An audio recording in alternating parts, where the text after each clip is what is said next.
कलूटी हमारे पीछे पड़ी। उस्ताद को कैसेट में सुने रहा होगा। बहन जब आई कमर की बहन जब आई कमर की रात न जाने हो गई कैसी किस्सा जमरू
सुन रहे हैं।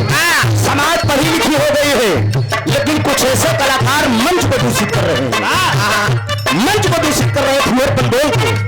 लेकिन इसकी गरिमा भी रात जानी नहीं चाहिए दोस्त। कलाकार कहा गया, कलाकार समाज का दर्पण होता है, पब्लिक के दिमाग का कंप्यूटर होता है। तो भैया मतलब कुछ ऐसी कहानी ऐसी बात कहते चले जाओ कि ये पब्लिक सोचती रही कि कलाकार क्या गा के गया। छिलरी पिलरी तो सब गावत है। हाँ समझिए सवाल का उत्तर क्या दे रहे हैं कवि। राजा सिद्धि के पास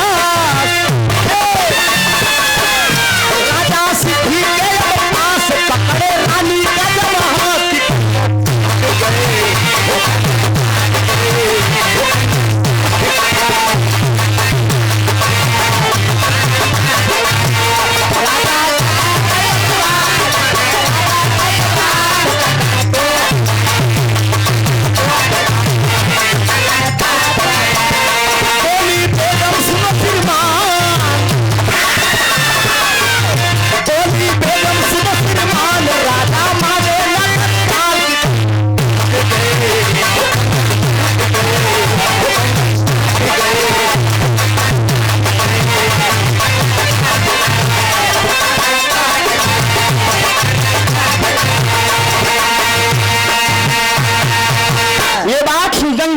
कहते हैं राजा भरे दरबार में राजा सिद्धि के पास पकड़े बेगम का जब हाथ तो कंगन टूट गए।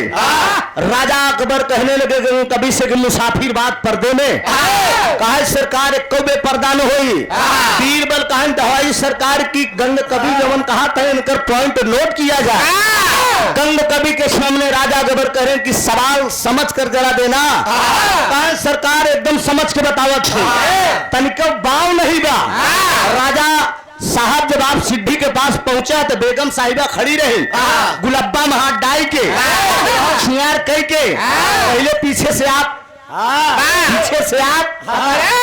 लक्ष्मण हाँ पीछे से ई करे तब कहनो करे बाद जब बेगम साहिबा चली ना तो ये थाम ले तब कहनो झटका में कंगन टूट गया। राजा अकबर सोचिन की लगत हमान मेहरारू बता दे 3-5 पहले जब राजा महाराजा का शंका हुई धूप अच्छा ही बतावा अंदर के बात क्यों जानत है रात में दुई पर पता लग मेहरारू मारस के मन से धू मारस के देखा था प्रीति हेलो कहाँ ध्यान है तुम्हारा पहले हर देखा पहले प्रीति बतावा राख में दुई परानी जब लेटी ही तो पता लग मेहरारू मुँह किया है इसकी मन से धू मुँह किया है मेहरारू की मन से धू क्या जाना था अंदर कितना झगड़ा बा कितना लड़ाई बा। राजा अकबर सोचे तन कि अरे यार हम पकड़े लगत सरवा कहूं से छिप के देखत रहन का ई चुंगरा हवा अगर कोनो ठिकाना ना भी कहूं देखत रहन लगे कहे ना सरकार कहे सजाए मौत दे दूंगा कहे मौत कैसे दे देबे बात अगर सत्य नहीं होगी तो बताना राजा अकबर सभा विसर्जित कर दिए सभा विसर्जित करके पहुंच गए रानी बेगम साहिबा के पास अब बेगम साहिबा के पास पहुंचे बेगम साहिबा बड़े खुश हैं कि आज का रोज आवता है आज का रोज आवता है तो खाता आए है अरे सिया दुलारी बिटिया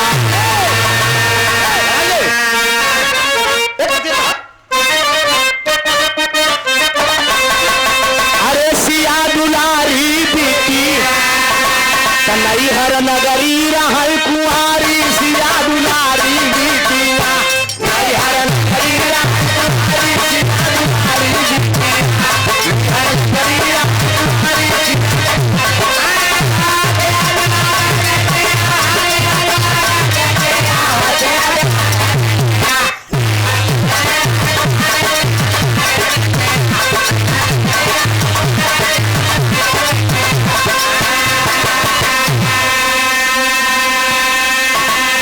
सुने के जब जानकी जी कुमारी है हाथी घोड़ा चकरी चलौना जतौना सब बनावत रहे वो समय के बाद बताई भगाई लेने स्पीड मार दे ना जगदीश मार गाड़ी के रहा हाँ कोई बात नहीं है ओका कोई बात तो है ही कहाँ अब बात हो सकता है कहना है दोस्त ठीक है भाई है हम करब 24 साल बीत तक राजकुमार समझाता है कहना है लोग लेकिन कवि जी राजा अकबर अपनी जोधाबाई से मारे गुस्सा में कह रहे हर मर्द ये शब्द कह सकता है कि अरे बुजरा उमारी दऊ बहिना अरे बुजरा उमारी दऊ बहिना काहे की हूँ कभी से यारी बुजरा उमारी दऊ बहिना काहे कभी से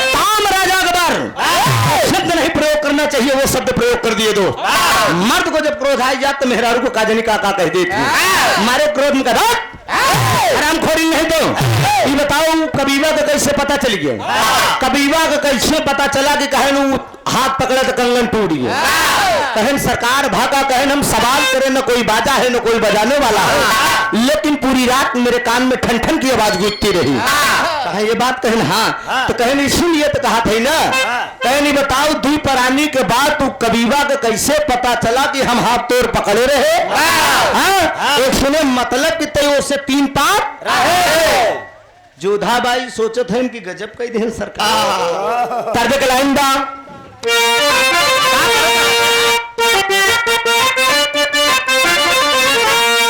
डॉक्टर साहब अरे काम कही तू अरे गेहुआ कबाल लई गे सुगना अरे गेहुआ कबाल लई गे सुगना पलमा बिना पूरी कतर से गेहुआ कबाल लई गे सुगना पलमा बिना पूरी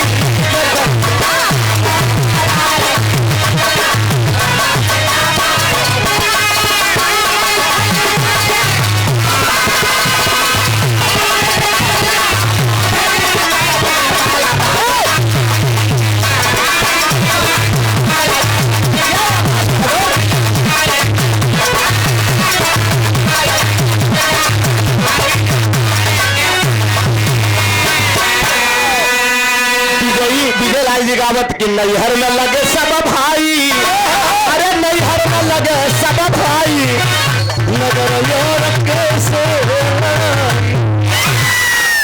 रामदेव गुरु गावत रहे कि अपने बला मुँह के चोरी अरे अपने बला मुँह के चोरी गोरी हैदर उस्ताद गावत रहे कि नदिया किनारे मोर बोले हजारा बोले बोले हमारा पिया हमसे न बोले लहरी गुरु गावत रहे कि दुल्हा कया जब पढ़ाई अरे मोरे सैया कया जब पढ़ाई हमारे कान पासा दुल्हा कया जब पढ़ाई हमारे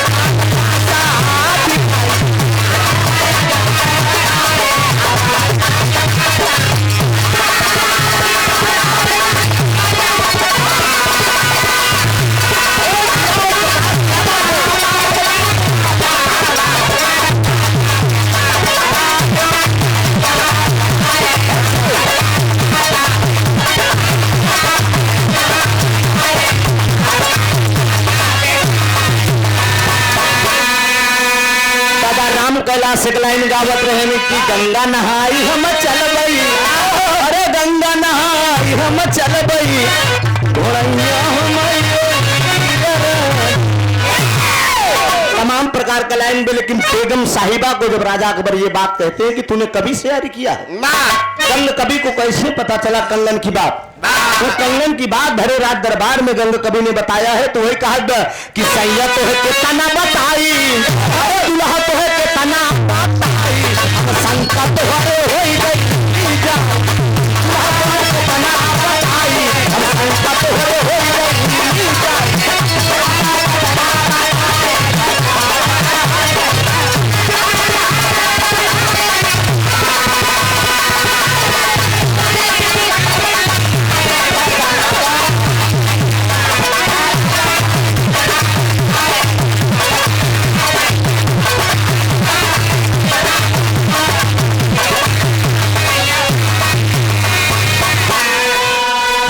न देखी दोपहरवा, अब घरवा के बहरा नदी करी पहरवा। रानी बेगम साहिबा कहती है हम घरे से बहरे कभू निकली तो हम कहां से कबीवा से यारी कैली, कहन हो शिव का हम चला जात रहे तो कबीवा से टाका भिड़ाई ले, समझे? हम चला जात रहे तो कबीवा से टाका भिड़ाई लेते रहे। हमरे शंका है कुछ कहा जब हम बहरे नहीं निकले तो कभी हम तोहरे अलावा अबीवा खबीवा का जानी, कहा नहीं मेरे ये शंका भी तो कबीवा नहीं मामला फिट करे। हम देख हमका छोड़ते क्यों से न करे का जान ले, राजा अकबर कह रहे हैं कि जान ले मुझे छोड़ तुम कभी पराये पुरुष पर निगाह मत देखना, समझ ले। जब देखे जाए तो बरौनी झट न गिराए ले। जोधा भाई को समझा दिए राजा अकबर, लेकिन रानी साहिबा कह रहे हैं कि नहीं राजा साहब मैंने पराये पुरुष पर कभी निगाह उठाकर नहीं देखा। शंका उन्हें हो गया। अब हरे दरबार में वही बीरबल को राजा अकबर बुलाते हैं, कहने लगे कि मैं अभी गंग कवि के सवालों से संतुष्ट नहीं हूं। कहें तब बीरबल कहने लगे कि नहीं संतुष्ट है तो काट और परीक्षा ले लो। भरे रात दरबार में मैं गंग कवि को बुला रहा हूं और जो पूछना हो आप पूछ सकते हो। ध्यान भी फिर भरे रात दरबार में गंग कवि आते हैं, वही राजा अकबर एक सवाल करते हैं। मैं एक सवाल करूंगा, अभी मैं आपके प्रश्नों से संतुष्ट नहीं। वही बीरबल खिजुआड़ बताएं राजा अकबर के कहे सरकार एक काम करा, एक तालाब रही, एक तालाब के किनारे हम कुर्सी लगाई दे, वो दूठी कटिया लगाई दे। देखना राजा अकबर से बीरबल का करावत है, कहें एक तालाब रहेगा, तालाब के किनारे की कुर्सी लगाए दे, वो में दूठी कटिया बनाए दे और दोनों कटिया तालाब में लगाए दे। तो कहें हम राजा हो कि चलिए मछली मारे, सरकार के कहा मारे के खाली आप बैठा रहे। बीरबल इतने दिमागी आदमी थे, कहें आप केवल बैठा रहा जमन होई नजारा आप देखा। ठीक बा वही राजा अकबर को कुर्सी लगा के तालाब के किनारे बैठाए दे। जब बैठाए दे दू कटिया तालाब में लगी बा, राजा अकबर उस कटिया के पास बैठे हैं। इतने में बीरबल लियाई के गंग कवि के आए गए। गंग कवि को जब आए तो राजा अकबर एक सवाल करते हैं, गंग सवाल करते हैं, आए गंग मेरे प्रश्नों का उत्तर तुझे बताना होगा। कहा बोलो क्या उत्तर बताना है सरकार, कौन प्रश्न बाटे? कहें एक प्रश्न ये है, खाली इतने बताए दे कि ये जो तालाब में दूठी कटिया लगी है, इतने बताए दे कि कटियन में कौन जानवर फंसा। गंग कभी हंस दिए। बीरबल कहें बताओ गंग, राजा साहब परवरदिगार हमारे क्या पूछ रहे हैं? इस कटिवा में कौन जंतु फंसा बा, कौन जानवर फंसा बा? अच्छा तालाब में जब लगेगा तो का फंसी? जरा आप लोग विचार करिए, तालाब में अगर कटिया लगी तो मछली न फंसी, मछली न फंसी। लेकिन सवाल कर दिए गंग कवि से राजा अकबर कि खाली बताए दे कटिवा में का फंसी बा। तो गंग कवि कहते कि ये सरकार बताई इन्हें का फंसा बा, कहीं बताओ। बीरबल का कहीं बताओ गंग इस कटिया में क्या फंसी है? वही बीरबल और राजा अकबर के सामने गंग कवि कहा थी कि ये सरकार एक कटिया में तो तितली फंसी बा, अब एक कटिया में खरगोश। राजा अकबर को क्रोध आ गया, खबरदार, अगर जबान संभाल कर बोलना नहीं मियान से तलवार निकालूंगा, मारब सपाटा एकदम साफ हो जाए, गर्दना काट दूंगा। एकदम सोच विचार के उत्तर देना। कहा सरकार एकदम आपके प्रश्न को उत्तर हम सही देते हैं, नहीं ना विश्वास हो तो आप आजमाई के देख लिया। मारे क्रोध में राजा अकबर उठा के कटिया से खींच दिए, वह तड़तड़ाए के निकरा, एक खिनी में तितिल निकरी, और तितिल भगी बड़ी तेज, इतने में दूसरी कटिया राजा अकबर क्रोध में उठाते हैं, जब उसको खींचते हैं खरगोश निकला। और जब खरगोश निकला, चूंकि राजा अकबर मां सरस्वती के भक्त थे, कवियों की जुबान पे माता सरस्वती वास करती थी। माता सरस्वती सोच बैठी कि ये मेरा भक्त तो आज बड़ा धर्म संकट में मुझे कहा गया है, भक्त के अधीन होते हैं भगवान। माता सरस्वती सोचने लगी कि बारे गंग तूने तो क्या कर दिया? अरे इसमें मछली फंसी थी, तूने तितिल और खरगोश बता दिया। प्रमाण मिला, तेरी का भाव है डॉक्टर साहब।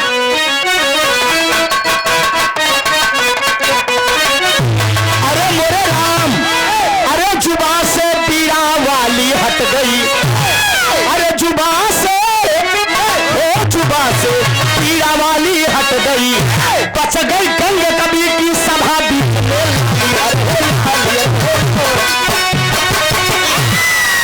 बच गई गंग कबीर की सभा बीच में लाली, जुबा से पीड़ा वाली हट गई। माता सरस्वती को क्रोध आ गया, तितिल और खरगोश निकलते हैं मित्रों। प्रमाण मिलता है जब तितिल निकलता है तो उसका जो है कान छिन जाता है, खरगोश जब निकलता है उसकी नाक छिन जाती है। प्रमाण मिलता है जो भाई आज कलयुग में देखिए, दो प्रमाण मिल गया है, तितिल और खरगोश की नाक और कान जरूर कटा रहता है। वही राजा अकबर साहब नदी के किनारे जो कटिया लगाकर बैठे थे, उस कटिया को पकड़ के जो खींचे थे, तभी से कटा है। और आज भी कलयुग में प्रमाण है, जिस भाई को विश्वास नहीं होगा, तितिल खरगोश पकड़कर आप लोग देख लीजिएगा, नाक और कान छटा मिलेगा, ये प्रमाण है। उसके बाद होता क्या है,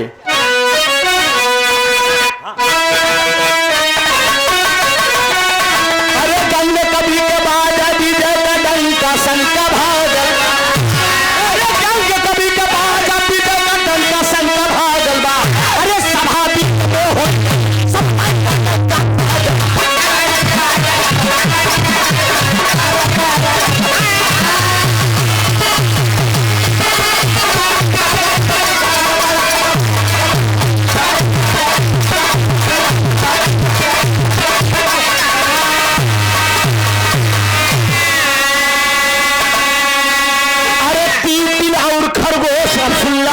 कटिया में फंसी जाई हो, माता सरस्वती अब बोली कंग से सुन ला जाई हो, अरे सभा बीच में कई देला तू टंका शंका भागल बा, अरे सभा बीच में कई देला तू टंका शंका भागल बा, सभा बीच में हो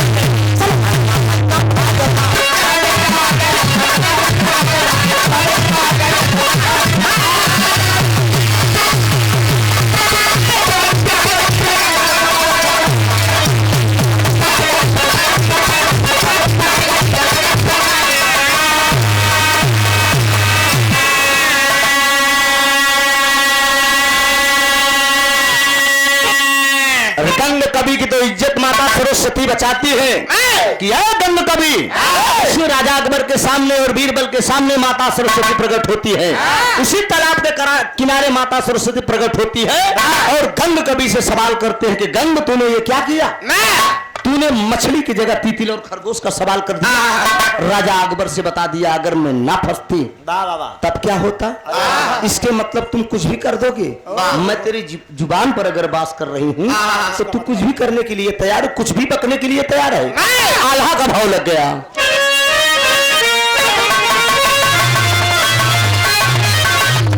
वही गंगा कभी से वो सरस्वती हो भाई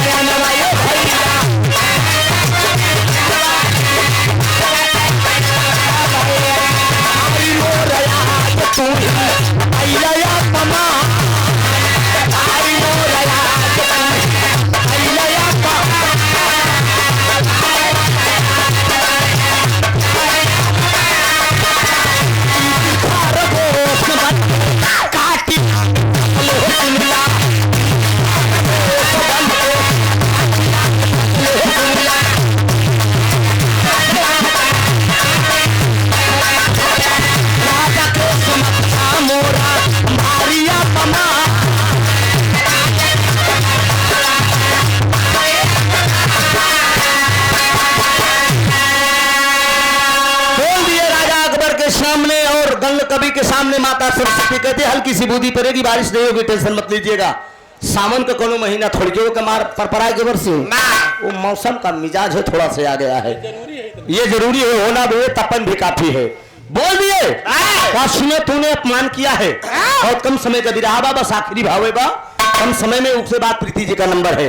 मार्मिक भाव कितना सुंदर मिला, बोल दिया कहा तूने मेरा अपमान किया है, जाओ मैं आज से तेरे सामने कह रही हूं कि तेरी जुबान से हट रही हूं, मैं तेरी जुबान से हट के जा रही हूं। उस जमाने में गौर करेंगे विराह को सुनने वाले श्रोता बंधु, कवियों की जुबान पर माता सरस्वती बास करती थी, कवि लोग जो बोल देते थे वो बात सत्य होती थी, क्योंकि माता सरस्वती का बास रहता था। लेकिन गंग कवि और बीरबल हाथ जोड़कर खड़े हो गए कि माँ कवियों का अपमान हो जाएगा, दुनिया में कोई कवि का मान सम्मान नहीं करेगा, मेरी कीमत नहीं होगी माँ, कलयुग में कोई नहीं मानेगा, कवि की इज्जत नहीं करेगा, कहा तब कहा कहीं तो स्थान ले लो।